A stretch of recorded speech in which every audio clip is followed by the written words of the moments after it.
Hello everyone, Scott back here with some more Roll20 tips and tricks. What I'm going to display today is what I have created.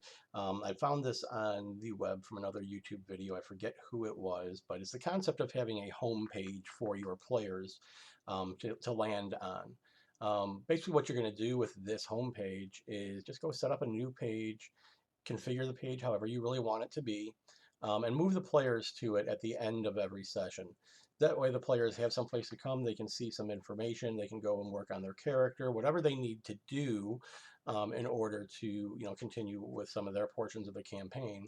And yet it's going to prevent any players from going in and starting to wander around your map.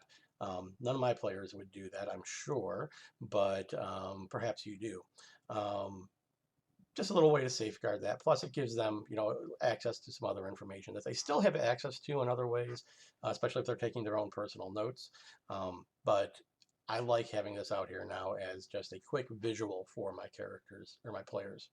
Obviously, we're playing Dungeons and Dragons. This is a 5th edition game. We are playing in the world of Greyhawk. And I am running Ghosts of Saltmarsh, at least portions of it. I'm actually taking pieces of that and using it in my campaign, making things fit into my campaign as opposed to the stock store-bought module. A couple things that I have here on the home page. This is just a description area over here. First, we have an image with the backgrounds of all 4 seasons. And I have this little gray box that if I flip to the map layer, I'm not going to because I've got this blocked out down here. And if I do flip there, this will just become a gray box and you can read what's behind it. And I don't want to leave too many spoilers out and available for other players. But I could take and slide this gray box over to whatever season it happens to be. I can even slide it just partially over if I want to say, okay, we're getting closer to that transition period and so on. Then I have the date and time, pretty basic. Then I decided I'm going to put the phases of the moon in here. Now I don't have any druids playing. I don't have any strange characters playing that this is going to be super important for right now. However, there are interesting things that can happen depending on the phases of Luna and Selene, the 2 moons of Greyhawk. Weather, obviously pretty simple, 69, overcast, windy. So we are in early, low summer in Greyhawk. And then I've got just kind of like a short recap of the previous session. So what are the characters actually doing right now? They're investigating the haunted house. And then what's the recap of the previous session? That's why I have this blocked out. There's spoiler information here. I don't want to spoil it for anybody else. Then over on this side, we have a lot more information pertinent to the characters as well. First of all, what are the makeup of the current party? Right now, we have 4 characters in the party, and unfortunately, you can see right here, Sakura is at 0 hit points. Sakura has stabilized as of the end of the last session, so as soon as they get some healing for Sakura, he'll be able to join back in the fight. Then we have an NPC section. Too many times I've had players forget they've had NPCs with the group for whatever reason.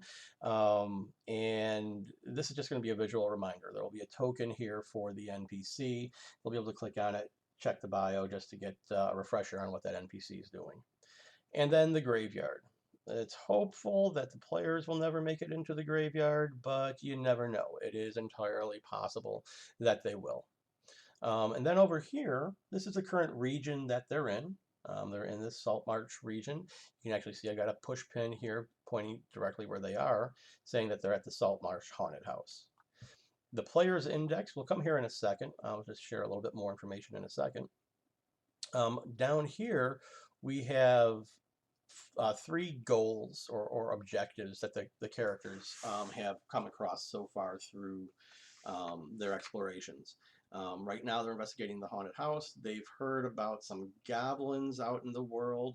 The goblins, though, that were described don't really sound like goblins. They look more like lizards, so they need to figure out what's going on there. Then there's also some humanoid raids taking place up by Burl, up in the northern portion of up north of Saltmarsh, as you get closer to the Dread Forest. Now, the player's index, I'm going to come over here to the journals for a second, just show you how I have things broken out. I have a token for the Dungeon Master. I put that on to do a number of different things. I've got some actions out on there, token actions on there for things that I would like to do during the game. Call up some different menus. If I actually take a look, let me come over here. Right now, there's only the one for the Combat Master, and then there's also another one for a fantasy name generator. This is going to be just links out to some fantasy name generators out there that I like to use. Don't want to delete that. I just want to hit OK.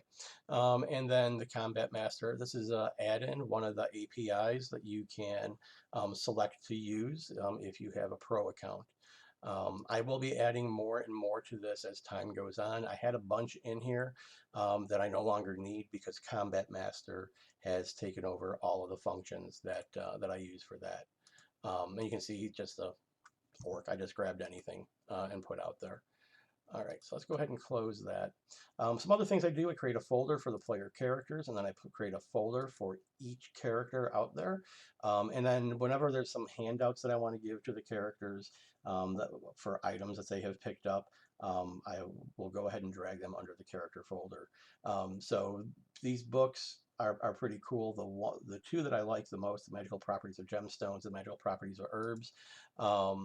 These are some books that we have found, and I actually took from the first edition Dungeon Master's Guide and copied out a lot of the information that they had in there. There was tables in there on information for these different books. So it's going to give the characters, some additional things they can maybe look for along the way, have some ideas on things that might be able to be figured out with proper education as to what they could do to try to bring out some of those properties. Another thing I've got is party loot. I've got items carried. So it's carried by, what is the item, and then some general notes on it.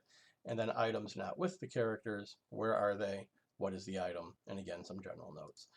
Just things to help keep track of things a little bit easier.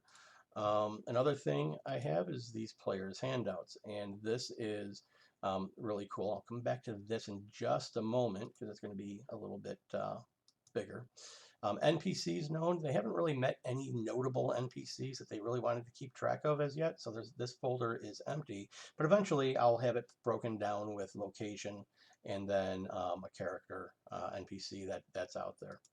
And then there's known enemies. They don't have any really known enemies. This is their first adventure, so perhaps they'll come across some here and they will be reoccurring. Monsters, I create a folder for few different letters through the alphabet.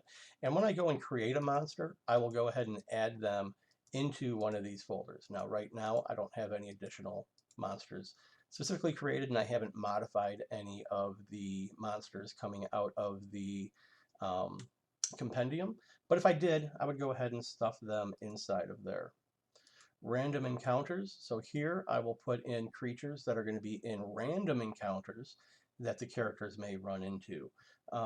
If they don't never meet that random encounter, eventually I'll go ahead and delete that.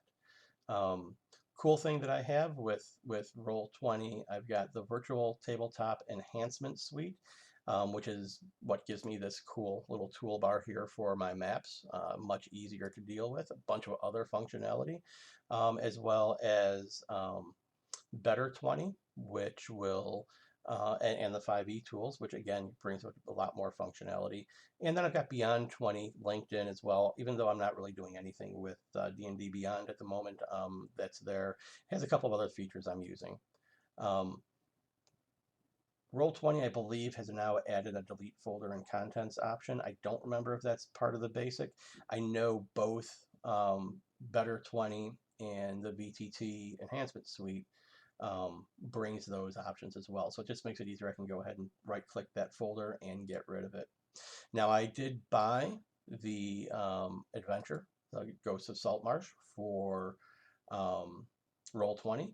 So I had all of everything already pre-made there, but I also am in the process of setting up another adventure And I'm using the same named folders, named creatures and monsters, because they're special. And ultimately, if they survive, may go into the NPCs or the known enemies or the NPC known. So you can see I've got a number here. And then we have creatures and monsters. And these, again, are creatures that I have made some changes to. So I created my own entries for them. Eventually, they'll wend their way up into the monsters area when the adventure is over. I've got new creatures and monsters, which I haven't added any there yet. These are going to be non-compendium monsters. And then players' handouts, which I don't have those created yet. There will be a number of them for this particular adventure. So we'll see if the characters pick this one up and move on to it. That'd be great. If they don't, then that's fine. I will export everything and save it and use it as a module for another day.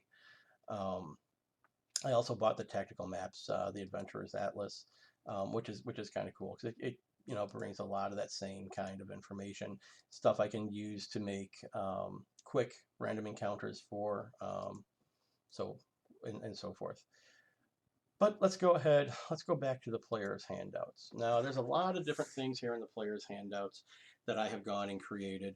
I've got an area for the players to be able to take notes, to put in notes if they wish to do that. They don't have to, but I'm actually going to change this to say enter notes here. But the players can do it. So it's right now set for all players to have it in their journal and to edit. The next thing I have is a player's index. Now, before we get into the player's index, I'm going to show you what I'm comprising within that player's index. I've got a note here for the world of Greyhawk, and this is just going to be basic general information on the world itself. As they explore and do some things, we'll probably flesh more information out here, probably create some subfolders as we go. I would in the future, since I've just started this campaign on spur of the moment, some friends had asked for, I'd probably flesh out a lot more information in here before the campaign begins, but I'm going to go ahead and continue expanding as we go. So locations, so these are actually the nations of the World of Greyhawk that they have gathered more information on. So most of the characters have come from Keoland, so they have a lot of information here, and you can see there's more information down breaking down as we go through, and then even going into geography for special geographical features like the Dreadwood, and then we've got different towns that they could possibly, or other locations. Doesn't have to be a town, it could be an outpost or camp or something along those lines that they could go to, and we add more information underneath there. Hold of the Sea Prince is here. They know about it because of the history between the two, but they don't really haven't adventured in there. Then there's going to be adventures. So right now in Saltmarsh, they have the haunted house they're going through, and I'm just putting some information in here. There's basic information here, and then some items that they have not yet actually found. I'm sorry, they have found these items, so I have them listed here, and I'm going to show you what I do with some of this in just a moment. But to make it easier to find the information that they're looking for, I have created a player's index. And if you click on the player's index, it comes up here and it's got hyperlinks to the different handouts that I was just showing you. Another thing I've done is on the player's homepage, I've put an index out here, and I actually have a note here, shift double click it. So if you hold down the shift key and double click the token, this is really a character sheet. You have to do this as a character sheet because in order for the token to be able to be clickable and open up something, it has to be a character sheet. That's fine. It can be your character sheet. It's in all the players' journals. No one can edit this file or this information. I don't want anyone being able to edit this. So what they'll do is when they open it, they will be presented with this whole little index of things they can go to, and then you can click on these. Now, because I'm the DM, if I click on one of these items, and it opens up, I can go and see the character sheet. If one of the other characters clicks on it, all they're going to be able to see is the bio and info page. Okay, so that you don't have to worry about your other characters being able to, your other players being able to see the other characters' sheets if you don't want them to let them see the bio and info page.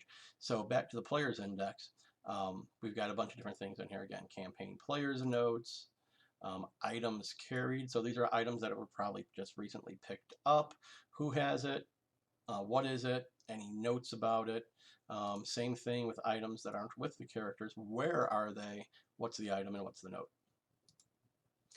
If you look at these other links that I have in here, the calendar for the world of Greyhawk comes in and shows you what the week is like, and then the months and festivals that are used throughout Greyhawk. You got the moons, so it tells you about the moons. I've actually put a whole calendar out here, which I probably should move to the GM section, and probably will move to the GM section. But I want that there for quick reference so I know what the phases of the moons are throughout the game. Deities of Greyhawk, again, just some notes on what the letter codes are, and then listing of the gods and their portfolios or domains or whatever you want to call that. Then when we get to like Keoland, you'll see that there's a lot of information here for Keoland. We've got map and history, Keoland's players notes if they wanted to take any, the Dreadwood, Burl, and Saltmarsh. And I can also pull up the Hold of the Sea Princes, and you can see right now they haven't been there. They don't really know a whole lot about the Hold, but if we open it up, you'll see what they do know. Here is, what the Hold, who the ruler is, what the Hold's information data is as far as what's the capital, population, well, demi-humans, humanoids, so on and so forth, and then a bit of a history of the country. Now I've been able to take a lot of this right from the world of Greyhawk and stick it in here, and because of the strife between Keoland and the Hold of the Sea Princes, that's why I feel valid to give that other information to the characters. So for Keoland, we come in here. You'll see I got different maps and different map styles. This is a map that I had created back in the 80s on Windows 3.1 with the original MS Paint for Windows. So I tried to keep the same concept of art style as Darlene, who created the original Greyhawk maps. But you'll see that there's different styles of maps throughout all my different handouts. That's because I'm just pulling from different resources, and it actually gives a little bit of a jumbled bit of information, similar to what the players' characters would know at that time. So the same type of information out here for Keoland, and the note here shows that the current borders of Keoland with their current and former vassal states.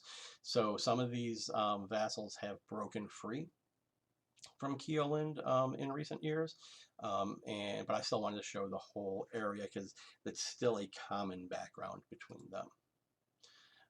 The Dreadwood. So some of the elves in the group came from the Dreadwood. They have a number of Sylvan elves or wood elves, gnomes, halflings, humanoids in there, and some information about it. Dreadwood isn't necessarily a safe place, so they need to make sure they know that. Then we have two different settlements. Burl, which they have not been to yet. I'm not going to keep these up very long here. No player's notes other than it's north of Saltmarsh. The map here is really kind of, it's nice. It's the one that I, again, was able to find out on the web. I had to do a little bit of slight modifications to it here and there, but it actually is a pretty nice map. When we come down to Saltmarsh, you'll see there's some additional information. That's all what we're seeing over here. There's a map of the town that they can see. One thing I need to add on this map is a key with the what buildings are keyed on there.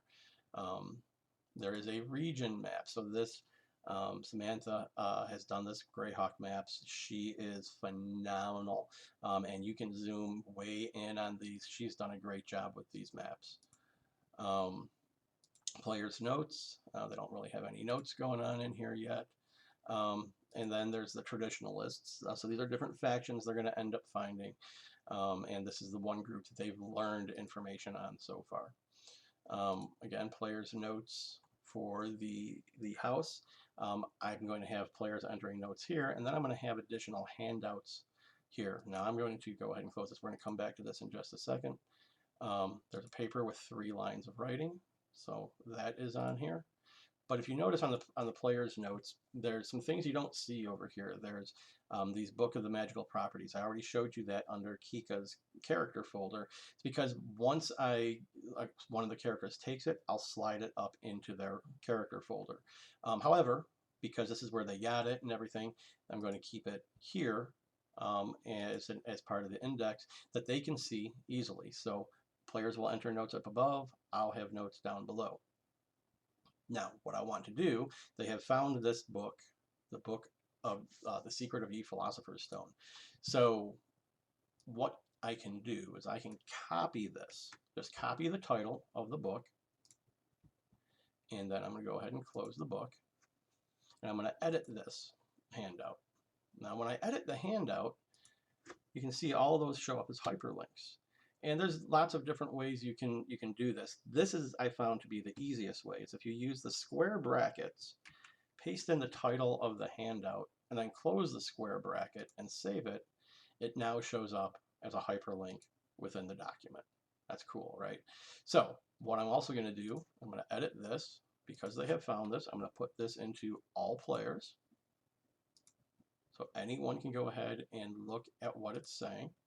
And then I'm going to open the player characters. I'm going to open Kika. Oops. I'm going to open Kika. And then I'm going to come back down to my player handouts. And I'm going to grab this book and slide it up under Kika's character folder.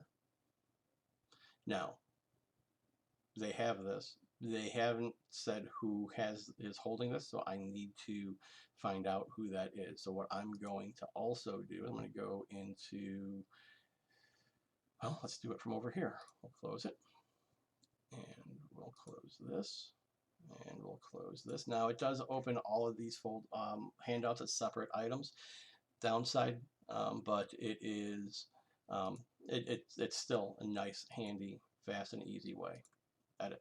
So I've got a table set out here. I'm going to go ahead and I'm going to put question marks here, and I'm going to say paper with 3 lines,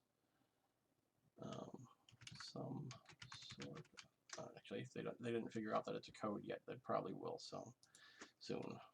Lines of writing. Now if you don't want to wait for that to break over like that, you can hit enter and keep that item list shorter.